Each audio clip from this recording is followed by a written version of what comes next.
In a world where everyone and their brother has a podcast, one stands alone.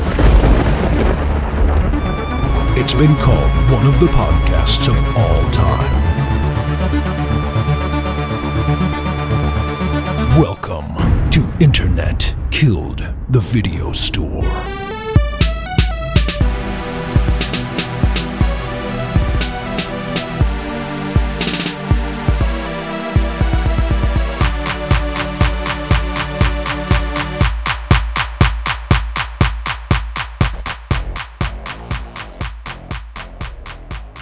Kicking it old school. It's just me and Ben this week. Yep. I feel like we need to reinstate the safe word. If we need to bail on any subjects, you can do it once a show. Just say Agatha and we don't have to talk about it. But all right. With everything going on, P. Diddy's house getting raided, Nickelodeon scandals. Yeah.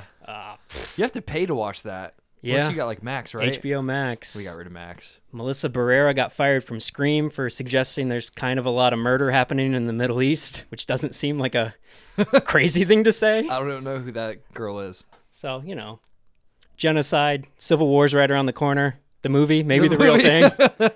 Wrestlemania, I kind of wanted to talk about that, but then Vince McMahon got a whole bunch more allegations against him. And the wrestler we had planned to come on the show just ghosted us, and we can't get a hold of any wrestlers now. Oh, so no. Nobody wants to talk about wrestling. It's gross. Kanye's back with a new record, and I don't know if I'm allowed to say that I like it out loud. I don't know what the cancel threshold is. You aren't, dude. I'm not? No, man. I know Sharon Osbourne hasn't You can tell forgiven me. him. It's good. It's and good then I'll music. tell people that you said it once if you ever make me mad. I mean, I don't know. I just go back to, like, can you imagine what, like, Madonna would have posted on Instagram Live God, if they had this shit in the 80s, or, like, Prince on Twitter, coked out of his mind? Oh, yeah, dude. Would have been insane. Fucking video phones backstage at a Motley Crue or oh my Van God. Halen concert. That would have been everything. Yeah, dude. I mean, we're even kind of toeing the line because I wanted to talk to How are we toeing the line? The guy from Arcade Fire. And I mean, I wanted to talk to their bassist because he's kind of gone into this career as a composer for movies. Obviously, I also wanted to talk to him about Arcade Fire because everybody knows him for Arcade Fire. I like Arcade Fire's music, so I mean, given the opportunity, I wanted to talk to him about it. So I sent the PR guy, like, I want to talk to him about Arcade Fire and his movie scores. So, like, I put it out there that that's what I wanted to talk about. But then, like, when he got on, he was like, I didn't know we were going to talk about Arcade Fire at all. So it got a little awkward. Did you not know what was going on? He was super nice. Like, I don't want to cast him in a negative light because he was like, I mean no disrespect. I just had no idea that's what this interview was going to be. So I don't know. It sounds like the PR guy maybe didn't communicate what the interview intentions were, because I even like went back through my email history to make sure, okay, I did say I want to talk to this guy about Arcade Fire, right? I told your producers not to bring up Christmas at all. The vibes were not good. I don't know. Max listened to the interview and he's like, I don't think it's as bad as it was in your head. Like, it probably wasn't. He's just Canadian. That was what Max told me. I can't imagine if that would have happened to me. It would have been like times 1,000 in my head. I would have been like, I'm such a fucking idiot. Like, and then I tried to butter him up, being like, "Oh yeah, Bernard Herrmann said that he loved your movie score," and he's like, "Do you mean Paul Schrader?" I was like, "Oh shit, yeah, Bernard Herrmann died in 1975." So, so I got the quote wrong. Oh my God! So he hated you? I think he hated me, yeah. I mean, It's not the worst. I tried to get David Dasmalchian, Polka Dot Man from the Suicide Squad. That's like in everything. Yeah. And when I emailed their PR guys of like, hey, you know, we want him on the show. We loved him and all this stuff, blah, blah, blah. Can't wait to see him in Late Night with the Devil and Dune 2. Let me know. And they just responded back with, David's character died in Dune 1. He will not be in Dune 2. That's it. It's like, oh, fuck. That's I'm an idiot. Denial, though. Is it? No, they didn't say yes or no. They basically just said, you're an idiot. You don't know what you're talking about. Polka Dot Man. I'm looking at this dude. You'll recognize him. He's in everything. He's in The Dark Knight. Oh, yeah. This you guy know that is, guy. He was in Oppenheimer. He never has the lead part, though. He has a lead. Late Night with the Devil horror movie just came out. Oh, wow. I'm excited to see that. Looks good. Well, good for him, because he really has, like, fucking paid his way to it, dude. Yeah, and he's so good, like, even in his little bit roles. Like, It was cool to see him as Polka Dot Man in the Suicide Squad, because that was, like, his first, like, seemed semi-central role. But yeah. Well, he was really good as a side piece on The Dark Knight. Yeah, that one little moment, he sold it, man. He was out of his mind. Yeah, that was really good. I reached out to Fyre also to try and talk to them. Oh, nice. How'd that go? So it seemed like it was going to roll, and I'm like, oh shit, I'm going to talk to the Fyre guys. And then like it just went radio silent for a second, and then I emailed him back. I'm like, hey, still really into this. And then he emailed and was like, yeah, okay, it's going to be $1,800 for an hour or $3,000 in person. Wow. It's like, no. 3,000 in person is not that bad. If I go to New York and talk to him. Oh, that's not him flying out here. No, he's not going to come to Fort Wayne for $3,000. Oh, man. That's not a bad deal. And what would you ask him? Would you even take it seriously? I mean, I would like to know what Firefest 2 is going to be. That's supposed to happen in December. That was my question. But I don't want to pay $1,800 to find out.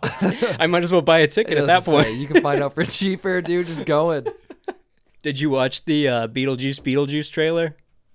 Just heard about it. I just heard that Jenna Ortega was going to be the new Beetlejuice. The new Beetlejuice? I thought she was going to be the Winona Ryder's daughter. Oh, I thought she a ghoul? I don't know. I didn't watch it either. This is what happens when we don't prepare. All right, hold on.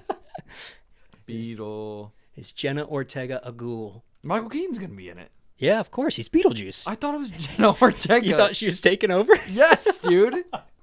No, it's still Keaton. That's probably one of his best roles. Yeah. Batman, Birdman. Okay, but so diverse from everything else he's done. I mean, he does a lot of weird shit. Whatever, Ryan. I think Jenna Ortega quit Scream 7 also. Everybody's dropping out of that movie. Yeah, he just looks better as Beetlejuice the older he gets. He almost looks like fucking It.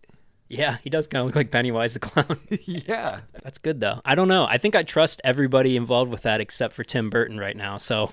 That's fair enough. I don't think he's made a good movie in a while. No, and I feel like... I love Tim Burton. He banks so hard on Tim Burton vibes that he just, like, overdoes the aesthetic in the world sometimes. Yeah. And hope that, like, sells everything. I think I finally realized the reason I don't like post-2000s Tim Burton stuff is because...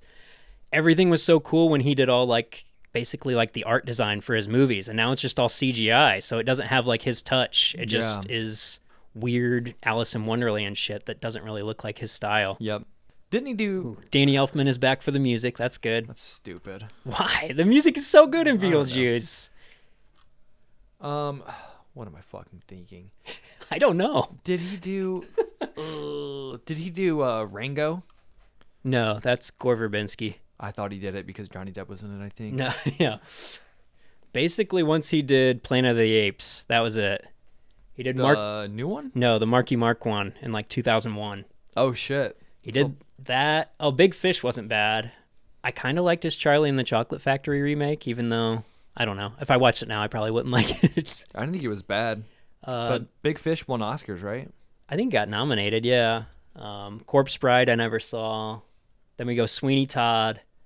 Decent. I didn't like that one as much, but it's better than how it gets. It's based off a musical. Then it takes a nosedive with Alice in Wonderland, Dark Shadows, Big Eyes, Mrs. Peregrine's Home for Peculiar Children. That's so fucking stupid. And Dumbo. And I guess he directed an episode of Wednesday. That must have been how he hooked up with Jenna Ortega. I heard Dumbo was the shittiest movie of all time. I wouldn't go that far, but it wasn't good. I heard it was awful. Yeah, not good. And is Johnny Depp involved in 50% of these? I don't know if they've worked together in a while. I think Dark Shadows might have been the last one. What about Big Eyes? 2012? Oh, 2012. No, Big Eyes was Christoph Waltz and I think Amy Adams. Yeah, Amy Adams. I don't think Johnny Depp was in that one. Kristen Ritter was in it. I don't remember that movie at all. Kristen. Oh yeah, the girl from Breaking Bad. Yeah, Jesse's girlfriend. All right, do we want to dive into our March Madness tournament? Have you seen most of these HBO shows? No. No? I just told you I didn't have Max earlier. I know, but that's just currently. You've seen some of them. You've watched True Detective. That's true. Let's see. What do we got? And whoever voted True Detective Season 1 out is a fucking idiot. Well, I mean, it's the whole show. You don't... No. We're not piecemealing them. You should. Season by season. But you should. I think you know that. That would be too much. Dude, but... It's kind of interesting, though, because... It's weird how much people hold the bad seasons against something, even if it's had majority of a good run. Like, Game of Thrones was so huge, and then everybody got pissed about the last 2 seasons, and then The Last of Us has one really good season, and it almost beat Game of Thrones. Like, it's already more popular just because it doesn't have the marks against it. Yes. So it's just a recency bias, you think? I think there's a little bit of recency bias, and it also feels like once somebody fucks up, we're unforgiving as an audience. Like, I don't know. I haven't even gone back and watched season 3 of True Detective because of how bad season 2 was. Like, I think though, I would have rather forgave them for fucking up in like season 3 than fucking up the finale. That's true. When you on end such an epic, when you end poorly, yeah. Especially something like that where the whole show was. You got to stick the landing. The conclusion, dude, was the whole point of the show. I think I'm always surprised when we do these, just how much more popular comedies are than dramas. Yeah. Like when we did the best shows of the 2010s, it was, I think, Good Place and Parks and Rec in the final. I never watched The Good Place. I mean, it's okay, but for it to be number 2, like, that was insane. And this year, Eastbound and Down was fucking dominating. Flight of the Conchords was in the final 4, and I mean, it's fine, but I don't even know that I would say it's like one of the top 4 comedies from HBO. I was shocked to see that there. What do you think should have beat it? I honestly thought Newsroom was going to beat it in the first round. It was an 11. It was a 6-11 matchup. I never seen it. Newsroom. Newsroom's pretty good. It's an Aaron Sorkin show. It only lasted like 3 seasons, but yeah, there was only 2 seasons of Flight of the Conchords. I don't even know what that is. I was shocked that came out of the division with Sex and the City, Chernobyl, Newsroom, True Blood, Boardwalk Empire, Band of Brothers. For Flight of the Conchords to be the representative kind of took me off guard. Yeah, True Blood was a big hit back in the day. That's one of those. You like that one? No, I just know it was a big hit. Oh, I thought that was one that you got roped into watching. I didn't. No, that one lost out to Band of Brothers. I've never seen Band of Brothers. Is that good? Me neither. I don't know. I haven't seen a lot of these either, I realized, as we're doing this. Oh, God. A Nazi thing popped up, though, so. Band of Brothers? Yeah, it's a World War II thing. Okay. So it's not just a Nazi show. Well, yeah. That's probably a pretty big piece of the story, though, I'd say. Yeah, I'd say it's central. What would you be putting in your final 4? Hold up here real quick. Voting for the finals is going on right now. It probably looks like Sopranos is going to win. That's fair. It's out in front ahead of Curb. I still think I don't even know what The Sopranos was about, actually. It's about how life is meaningless. Is that it, really? Kind of, yeah. That's why they ended it the way they did. I haven't seen the ending. Oh, well. I got like a season from it. Oh, that's good. I just rewatched it this winter. It's so good. Season 3 gets a little weird, but I think it mostly holds up. I would say it's my favorite show from HBO. Damn. More than True Detective season 1? I mean, I can't look at True Detective and not hold seasons 2 and 4 against it. Chernobyl, yeah. Yeah, I've seen it, but I can't believe it got that high. Yeah, it did well. I mean, I thought it was good, but I don't know if any miniseries deserves to win because it's a miniseries. No? We should have outlawed the miniseries? Well, I mean, I think that a lot more goes into making a show consistently good than, one season. No, I agree. This goes back to what I said earlier about True Detective. No, it speaks to being able to have the longevity and have like a overarching story that ties up. I think, again, that's what people hold against Game of Thrones. I think Barry should. Okay, never mind. Barry's very high. Yeah, Barry was in the final 4. I thought that was pretty surprising. Game of Thrones versus Barry, though, I don't know, man. Did you finish Barry? No. You bailed? I didn't. You just didn't finish. I didn't finish. I haven't bailed officially. Subscription ran out. Dude, YouTube TV is like $70 a month. Yeah. Why do you do YouTube TV? What's on it besides basketball? The NBA. That's basketball. If you get YouTube TV, like NFL package, it was only like $200 for the year. Yeah. So we got every game. Wait, so it's 200 plus the 70? Yeah. Damn. But also I get live cable like TV. Oh, you get the cable channels, yeah? Yeah, I get all the cable channels. Gotcha. But I think I'll cancel it because it's kind of a lot of money. Yeah, I was going to say, I think we do Peacock and Netflix, both with ads, and it's like $15 a month for both of them. I have your Peacock downstairs, and I didn't want to feel like a moocher, so instead of asking you for your login for upstairs, I just bought it myself. Yeah. So I have your Peacock downstairs and my own Peacock upstairs. That explains why it's always like Housewives now. Why is it Beverly Hills is downstairs? Like Harry Potter just got kicked out of the rotation. I don't know what happened. He's big into Vanderpump and Housewives. It's Haley, dude. I do watch it with her though. Vanderpump is definitely better than Housewives. Yeah. Did you pick 4? You just True Detective? That's the one. Shit, sorry. You don't have I don't even know if I've watched 4, dude. You haven't watched 4 HBO? Game of Thrones, Sopranos. Okay, Game of Thrones, Sopranos, Barry, True Detective, I've seen some Curb. We're at 5. Yeah, that's good. All right, you're good. I don't even know. I thought Tales of the Crypt was from Nickelodeon for some reason. Have you seen this show called Girls? I have not. It beat Westworld. It did. Again, there's a consistency issue with Westworld. Huge consistency issue with Westworld. I was really nervous because the tournament got picked up by a Euphoria fan account. Yeah. So I thought we were just going to get run out on Euphoria votes, but luckily it lost to The Wire, as it should. The Wire's great, though. I'm not trying to slam on Euphoria. I've just never seen it either. Yeah, I don't know what this Girls show is. Oh, Girls is Lena Dunham. I think that's where Adam Driver came from. He was a boyfriend on Girls. That's where he came from? That was like his first big role. Are you kidding me? I think so. I don't. 2012, he's only been around that long? I think so, yeah. He's from Indiana. No, he's not. Pretty sure. He looks like he would be, but... What does that mean? He's just ugly? Yeah. Doesn't look like he's from LA. You look like one of us. He does, dude. From Mishawaka, Indiana. Mishawaka. Do you follow Zach Woods on Instagram? No. He's funny. You know what that is? Yeah, that's the dude. He was in The Office. He's in Silicon Valley. Yeah. Yeah, he's so good. He's really funny on Instagram. Why isn't he in more stuff? Where'd he go? He's doing something. I think he's directing and in something on his own right now. Oh, is he? Nice. I've heard it's pretty good. That's a dude who I'm like, why hasn't he been in I Think You Should Leave yet? That seems tailor-made for him. It really does. That's a very solid point, Ryan, and it's something I will not stop thinking about. Do we want to talk about anything else? You got anything? Do I have anything? Yeah. I was hoping there was more to this Arcade Fire interview. I mean, we're going to play it. I was hoping it was worse than what you said. No, see, maybe I'm just building it up in my head. It doesn't sound that bad. I was hoping that this was going to be the year that we finally got Blink and Green Day to headline Riot Fest, and fucking... And it's not, dude. Blink's playing Lollapalooza, so I feel like there's no way they're going to do Riot Fest a month later in Chicago. Maybe.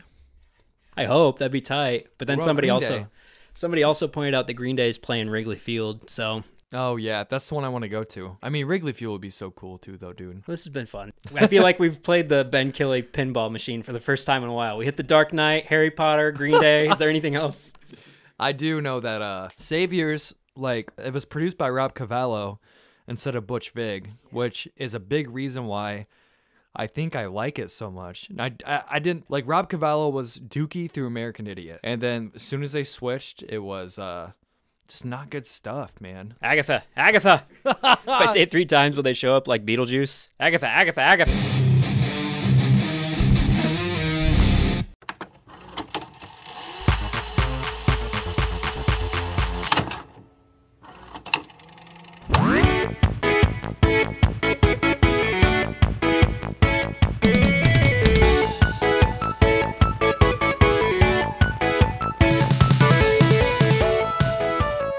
So, we're honored to have with us joining the show, Mr. Richard Reed Parry. You've got a pretty rich musical background. What do you kind of put at the top of your cover letter? Thankfully, I haven't had to write a cover letter in a long time. Right, that's nice. Honestly, it kind of depends on the season. I really seem to rotate activities musically pretty regularly, yet without any regularity. So...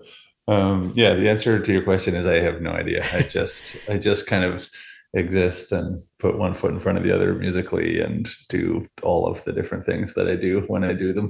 Well, it's kind of staggering how many different instruments you've played. Did you have like a first band, or I guess where did you get your start? I mean, I grew up in a super musical environment. My father was a folk singer and played in like a kind of British Isles trad folk band in Toronto all through the 70s and 80s. Gotcha. And into the 90s as well. And there was a lot of real musical community around that. So I kind of grew up at folk parties and concerts and so singing a lot. And so singing was the first thing where everybody just sang, and that's what you did. And that's what they still do. And that's what I still do as well. So that was kind of first. That was really like the musical thing in my blood. And my mom was also a musician, a folk musician. And yeah, that's really like in there. And I did piano lessons when I was young, but I would always veer. I was never a very good sight reader, and I would always veer much more towards using my ear and kind of doing interpretations of whatever it was that I was supposed to be sight reading unintentionally. It was just like, oh, this is kind of how I remember it. I'm going to do that rather than read off of the page. And at the time, I would kind of get in trouble for that in piano lessons, but it turned out that what I was doing was composing. Like I was reinterpreting things that I remembered. And yeah, so you look back at that and you're like, oh yeah, I see what I was doing. Like I really didn't want to be told what to do, actually, musically speaking. And I was happy learning it and I was happy playing, but I really liked to explore and kind of do it my own way. And yeah, kind of one by one in high school, I played drums for a little while, or kind of, I guess, junior high, kind of started learning how to play drums. And then in high school, started playing bass and started playing guitar, and one thing after another. And all of a sudden you're a multi-instrumentalist. Do you have a favorite instrument you like to play? Yeah, double bass is my main love. Okay. Yeah. Gotcha. Well, yeah, I saw that I think the first record we have that you put out was with Bell Orchestre back in 99. And I saw that you guys kind of reunited after a pretty big gap in 2021 for house music. Yeah. So what was it like kind of coming full circle back to that and recording a new album? It seemed like there's some pretty unique circumstances to how you guys recorded that record as well. True enough. Yeah. For us, it was never like, we were never officially taking a break. It was just kind of everyone was doing 10 million things, and right. And everyone was being multifaceted and having lots of different musical projects, and also kind of living in different cities. So it was a little bit more of a facet of just everyone being too busy, and there not being, there not being like a kind of an infrastructure, I guess, if you will, to keep the band on the road or making records or whatever. It was really just something we were always doing at our own speed. So yeah, and we really very naturally make music together without too much. It doesn't take a lot of conscious effort in a lot of ways. Like if we just get together and play music, the music of Bell Orchestre is what comes out. So it really just felt kind of like getting back on a bike that is, nice, familiar bike that you love to ride, and there it is. And house music, in fact, was kind of something that we'd always talked about doing. Is like kind of setting up to record properly, record anything that happened for an extended period of time, and just assuming that a record would fall out, more or less, which is more or less what happened. There's a lot more effort involved in that, but that is kind of what happened. Like lots of just kind of capturing what's happening in the moment, and the sort of unpredetermined musical ideas coming out, nothing much decided beforehand, and just letting that kind of unpremeditated musical thought be the backbone of an album. Well, yeah, there definitely seems to be a very tight-knit community around like Canadian-based artists, especially of, the Arcade Fire era. And I saw that you actually worked on recording and doing some additional instruments on one of my favorite records, Who Will Cut Our Hair When We're Gone, with the Unicorns. Oh, yeah. Can you kind of put us there and what that that process was like? Sure, yeah. That was me and Nick from the Unicorns and Alden were all living together in a loft, and they'd made one record that they kind of made themselves with a computer and very little to no equipment. And then they started wanting to make another record that was more of a real record with, I'm real in terms of like kind of live band aspects of it. And yeah, when we had this little space, kind of rehearsal space that we'd rented that was behind our loft, that was right on a set of train tracks in Montreal. It was an insane concrete box and our loft we called the Bread Factory, and so the rehearsal space we called the Bread Box. So it was really a boxy, crazy old space. And yeah, I kind of had a hodgepodge of musical gear and a bit of recording gear, like a 8-track reel-to-reel and various things. And Mark Lawson, who really produced that record, had a handful of bits of gear as well. And I mean, I was just kind of around, and we were good friends and good buddies. And so I just kind of ended up listening a lot and weighing in and saying, oh, you should try this thing. You should try this thing. What about this? What about at the time I'd also spent like the better part of a year learning how to play trumpet. So I actually hilariously played trumpet on that record on a couple of songs. I think definitely one song did kind of a little trumpet arrangement, which is really funny. That was a short-lived phase of my music life. But yeah, kind of trumpet and upright bass and maybe some vocals, and I forget what else, but I was just kind of there weighing in and being musically available when they needed a moment. Are you still in touch with those guys? I know you did some work on some island stuff recently, which is kind of a offshoot in the aftermath of the Unicorns going on hiatus. Yeah, I mean, Nick is one of my best friends. We're still really, really tight. Alden, I haven't heard from in years. He kind of disappeared off the map a little bit. And Jamie I'm in touch with as well, the drummer, and Mark Lawson, who made that record. We're still good buddies, but I don't see him too often. But Nick and I are in regular touch. We try and hang out as often as we can. So yeah, we're going on, I think, the 20-year anniversary of that record, which in and of itself is kind of a unicorn. Is there any talks of possibly a reunion tour or anything like that with the guys? Or they're very much like, that's what it was and we're on to islands? Yeah, I don't think so. They sort of tried for a minute, and they did for a minute have a little kind of mini reunion that was not very many shows, sadly. Bands, it's like as complicated as any intimate relationship, but there's more of you generally. And so, that any band can last any length of time is kind of a strange miracle of synergy and chemistry. And I think, they kind of tried. And I think the same mysterious reasons that made it so that they couldn't keep going in the first place were the same when they got back together. So, yeah. Well, we had some discussions recently about bands that kind of define their decade. And, there's obviously very stark examples of the 80s, 90s. And when we came to the 2000s, there's a lot of different answers just because of kind of the breakup of the monoculture and all that. But I think Arcade Fire definitely deserves to be in that conversation. Who do you see as kind of defining that decade of 2000s music? I don't really think about that too much. Yeah. I tend to like, my musical interests tend to be pretty like wide ranging and often not really whatever is happening in the mainstream. So I often feel like I'm kind of out of it in terms of like paying attention to what everybody else knows is going on. Gotcha.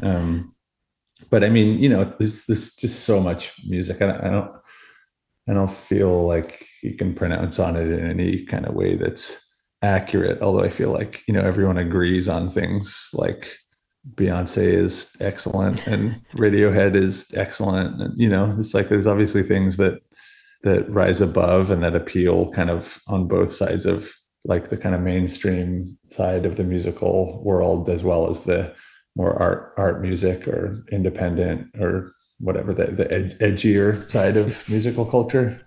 Right. So there you go. I guess there's my answer. Beyonce and Radiohead. Okay. So you joined Arcade Fire around 2002 when they were wrapping up the first demo.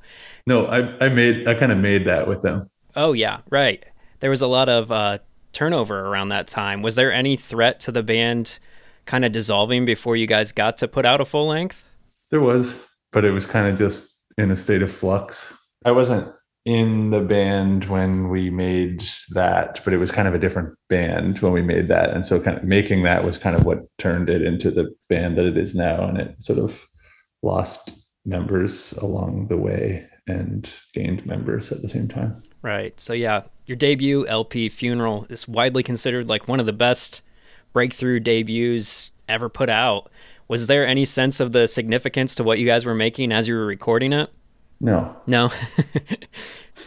Is it very much just kind of like feel like you're in the moment when you're making something? There's no sense of like, oh, this is going to be great, or I'm not really feeling this, but let's just go through stuff. There's no in the moment sense of where things are going to end up. I mean, you have hopes, right? But yeah, I mean, you just try and you can only have control or confidence over certain things over so much. And I think you just try and put one foot in front of the other and do the thing that you're doing. Right. So you mentioned being a big fan of improvising. So what is it like writing in a collective that's as big as Arcade Fire? That is a big question. I mean, is there room to improvise when you have that many moving parts? Yeah, of course. Yeah. I mean, music is always made up of improvisation, even when it's not. It's kind of just how much you allow improvisation to come to the front, but you're always kind of, I mean, outside of like notated music, like, classical music. And even in that, like, you're still making decisions on the spot in a lot of ways, but sometimes those are micro decisions and sometimes those are macro decisions. But I think there's improvisation in everything all the time. So a lot of you guys from Arcade Fire pivoted to movie soundtracks and doing stuff here and there for The Hunger Games, Her, and you started doing your own individual compositions here recently. What kind of drove you to make that pivot? It was never really a pivot for me. It was always part of the picture. Mm-hmm. Having a balance of musical outlets was always just kind of my reality. And so early days, the form that took was kind of Bell Orchestre and Arcade Fire. But then I was having people ask me to, do music for their theater piece or do music for their dance piece or things like this outside of whatever the band or either bands were up to. So yeah, for me, it was really always about maintaining a balance of things. I was never like, all I want to do is be in a rock band. But then the rock band obviously did really well and kind of resonated in the culture. So there's a lot of demand for it. So for me, there's more of like a need from within to explore the full spectrum of music that I feel like is my life's work. And so scoring films was actually something I was doing to some degree when I was in university and trying to do, but not doing it in any kind of commercial way. Just kind of on a small independent scale and sort of local films by some local filmmakers and things like that. And yeah, just kind of one foot in front of the other in life, and sort of that people would inquire about, doing kind of commissioned work for other ensembles and arranging for other people. And, you just kind of, you go where your interest is. And luckily I was in a position where people were curious about what else I did and what else I was capable of doing. And I was getting kind of invitations to try all sorts of different things. And you just end up navigating a path forward through those things, both, requests coming from the outside world and also interests coming from within and things that you want to move towards. And so the first kind of big step that I took was writing pieces that eventually became the album Music for Heart and Breath. That was my first solo record that I made.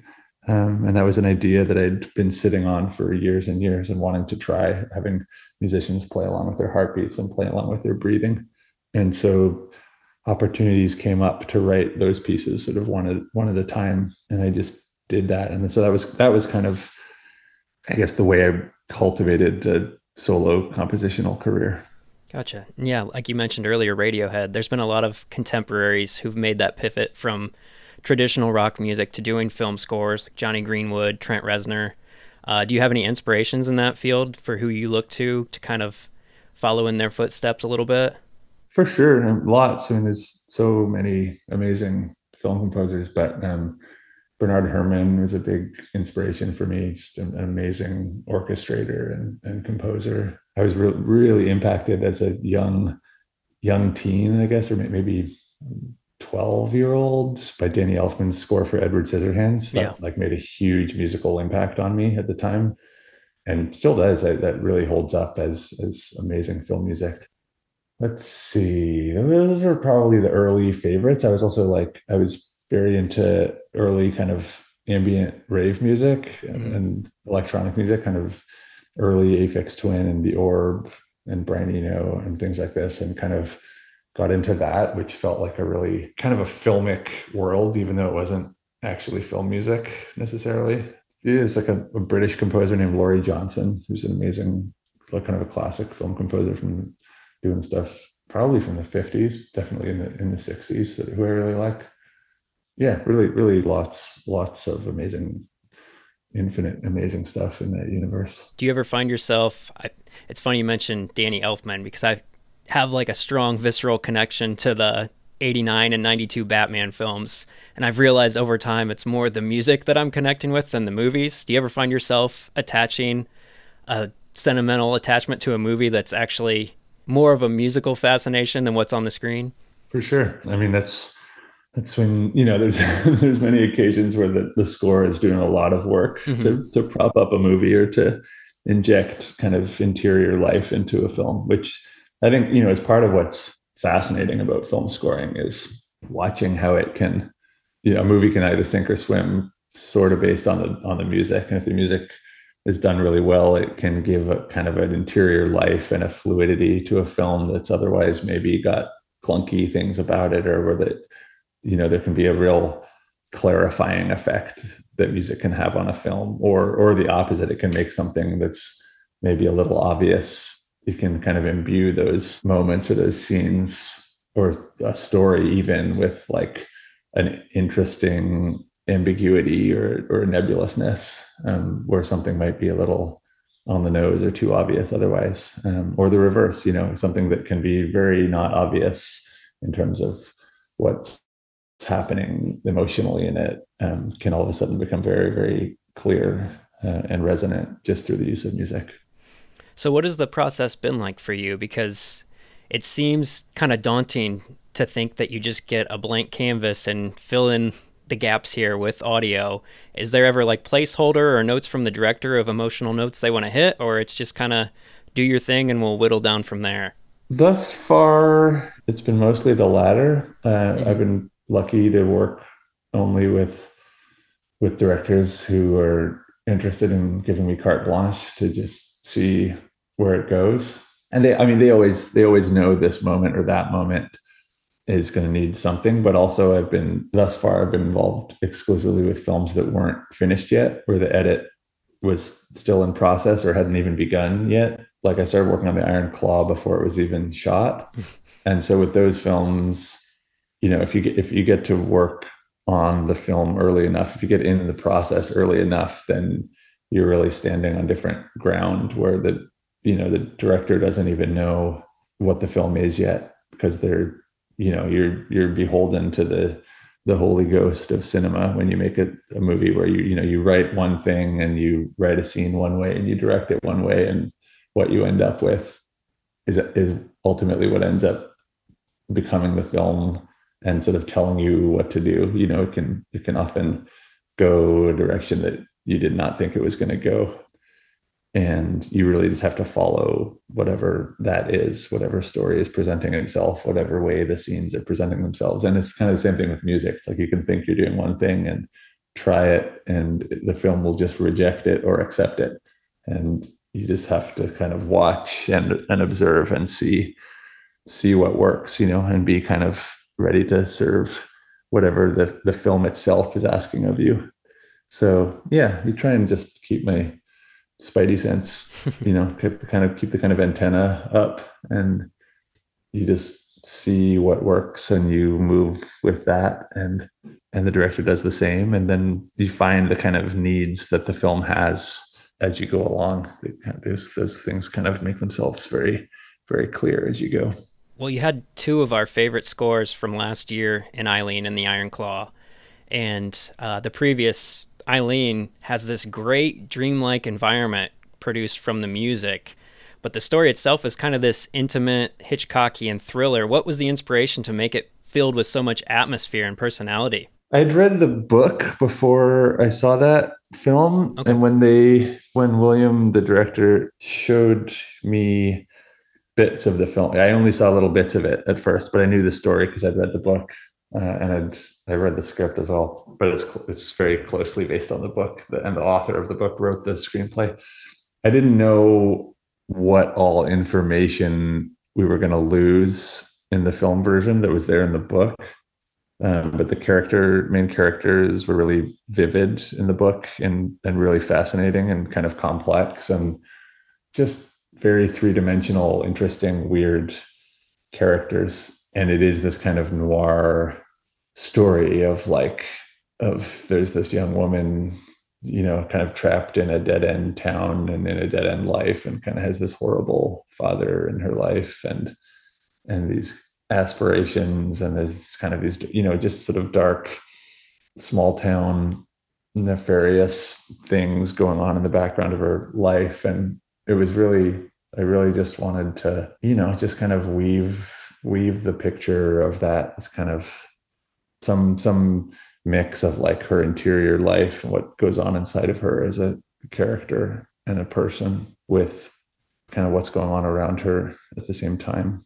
And the kind of romance and drudgery and the kind of bottled anger inside of her. And then also she's kind of she's this like rich mind who's always having these erotic fantasies about everybody around her. And then also she has these kind of violent fantasies about killing her dad and escaping her life. And there's like really a rich interior life going on there. And I was just trying to catch some of that and kind of illustrate some of that. Well, I think it worked really effectively. There's definitely a dreamlike emotional quality that the music adds to that. And I think I saw Bernard Herrmann actually came out and praised the movie's music, which then kind of drew the parallel to me of like, oh yeah, this is kind of Taxi Driver like. Was there any of that going into it where you wanted to evoke this very introspective kind of feeling? I think maybe you mean Paul Schrader, who wrote Taxi Driver? I'm sorry. Bernard Herrmann is not alive. Yes. Yeah, he died before I was born. That's a big mistake. Sorry. But I'd be stoked to know if Bernard Herrmann liked this movie, but right. I can't speak to that. But yeah, Paul Schrader, who wrote Taxi Driver, liked the film and liked the score, which was extremely high praise to receive. But sorry, I got distracted from what the actual question was. I guess, were there any other like visual inspirations like Taxi Driver or anything where you tried to emulate a certain dreamlike quality? No, not visually. No. The emotion that William was always asking about was bottled rage, as he put it. And Taxi Driver was sort of the only musical reference point that he gave me at any point. And that was already once we were well into the film, sort of probably a third or a halfway through working on it. And once there was already a lot of musical ideas that were coming up and being used. But at a certain point he was like, Taxi Driver, let's think about that, because there's a real parallel there. Someone kind of living their life, their small little life, and just being kind of beaten down by the people around them and the world around them. And then taking an unexpected turn for the worse and taking a kind of a violent trajectory. Very different stories, but there's a parallel of some sort. And that was the only other musical reference point that William ever used. He really just let me do my own thing.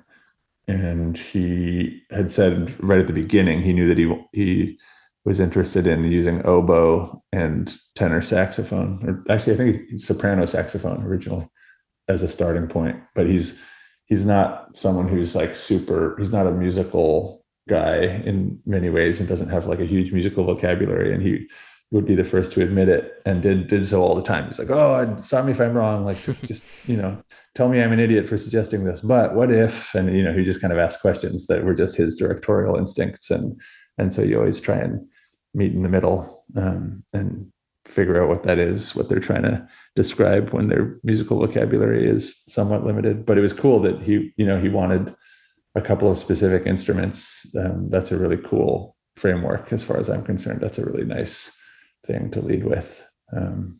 Yeah. So you mentioned working on the Iron Claw before it was even shot. I guess, where was the origin for the original song Live That Way Forever? Because that song feels like such the emotional core of that movie. It's so pivotal, and it's hard to imagine that movie without it. So where was the origin for that? That was before they started shooting, obviously, because it's in the film. I had started knocking out a lot of random musical ideas just to kind of get the juices going and start fishing for what might be the score in the end. And I had the notion that there could be a song going like inside of, like, one of the characters could be kind of singing to themselves some of the time, occasionally, where you get this idea of the person as a musical, there being a bit of a musical monologue going on inside of their head, as a way of just as an approach to the score in part. It's like, what if that's a thing? What if there's a song? What if this person is kind of singing to themselves? And so we get kind of inside their emotional brain that way, which Sean thought was an interesting idea. And at a certain point I was like, yeah, I think I have a song. Let me record it. I feel like this song relates to this movie. And that I was working on with Laurel, my partner. And so we just kind of recorded the demo of that, and Sean just immediately totally freaked out and was like, oh my God, this has got to be it. We have to write this into the film. And so he kind of went back to the drawing board a little bit and shuffled some things so that Mike, the young wrestling brother, could have a band playing this, which I think there was already the plan for them to play something at a house party. Okay. But this was like sort of weaving that into the story in much more of a significant way.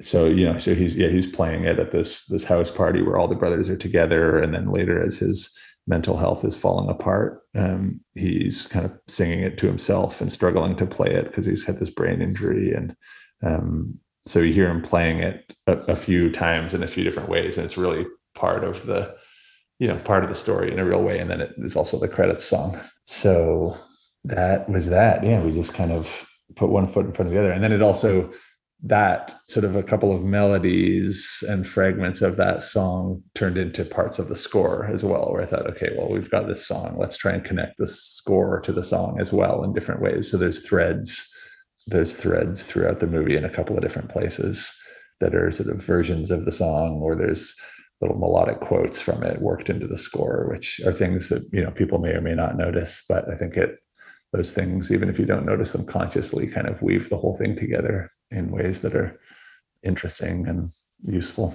That scene you described is just so moving. It resonates, I think, as well as anything in the movie, when he's trying to recapture just the content of that song and the way he's struggling to put it back together. Just the overwhelming tragedy that family faced. Were you familiar with their story going into this, or any experience with wrestling?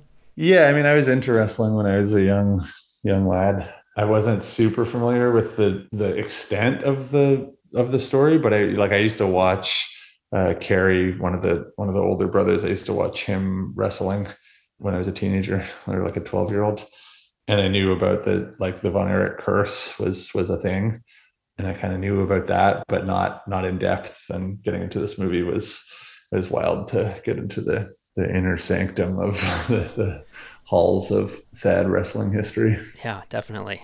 So do you have any kind of wish list of directors you're hoping to work with going forward? I mean, I've got lots of directors that I love their work of, that I'd be thrilled to work with, but no one, I really just go where my interest is, and, hopefully you kind of meet in the middle when someone else is interested in your work and you're interested in theirs, and things just naturally present themselves, opportunities present themselves, which is exciting when those things link up.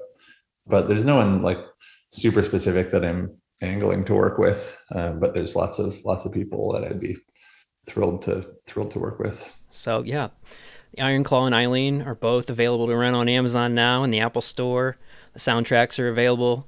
Is there anything else you want to leave us with before we get you out of here? No, nice to talk to you. No, I appreciate you. Thanks so much. Yeah, by all means, good to talk to you.